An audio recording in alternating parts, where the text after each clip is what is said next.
थड़ी मोहब्बत में व्याज जो कारोबार उरूज थे। मिसकीन व्याजिन जा सतायल रोई वेठा ऐं मजबूर लाचार माण्हुनि व्याजिन खे पैसा न मिलण ते व्याजिन पारां मुतासिरनि खे धमकियूं जॾहिं त ॿिनि नौजवाननि आरिफ शेख काशिफ गोपांग पारां व्याजिन खां तंग अची ख़ुदकुशी करण जी कोशिश कई वई।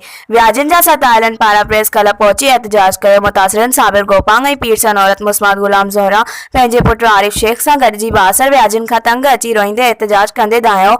रिपोर्ट अब्दुल फताह वैस जे मुताबिक़ हुननि आई जी सिंध डीसी दादू ऐं ॿियनि वसवारनि खां मुतालबो कयो आहे त बासर व्याजिन खिलाफ़ कार्रवाई करे असां सां इंसाफ़ कयो वञे।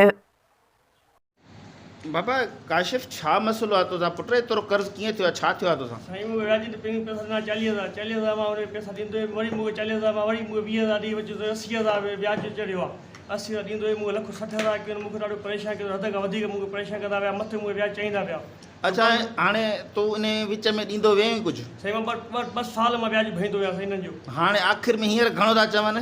हिन महिल माना चवांसि त पियो साईं पैसा ॾींदो वञे साईं व्याज जा पैसा चवंदा साईं पैसा पाए ॾींदो वञे की मूंखे धमकी अचनि दुकान मां सौदो खईंदा अचनि धमकी धमकी राति मां ख़ुदकुशी पियो कयां मालिक कुराल आयो आहे ॿुधा मां मुंहिंजो मसइलो हे आहे मां तो परेशान लॻो पियो आहे ॿुधाए मसइलो हीअं आहे। हाणे घणा साईं मुंहिंजे पुट ते इहो एॾो कर्ज़ु आहे न साईं मां तॾहिं त तव्हां कयां थी अपील थी कयां त मुंहिंजे बचे जी जिंद छॾाइनि।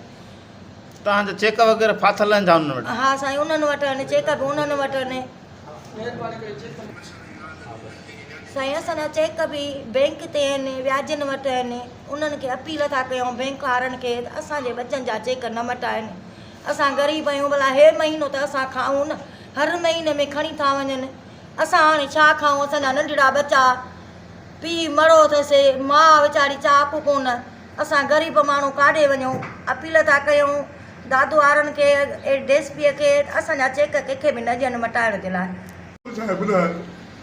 मसलो ॿुधाए त मूंखे रोज़ अचनि दुकान ते धमकी ॾियनि था 97,000 रुपया महीनो मां ॾींदो आहियां हिननि खे दुकान थी मुंहिंजो ख़ाली मां त बबू हाणे ख़बर न पई मां हाणे हिन छोकिरी शादी कराई आहे मां टेड़ी शादी करे पोइ बि जो परेशान छो कोई मसइलो ॿुधाए त मूंखे वॾो ज़ुल्म लॻो पियो आहे।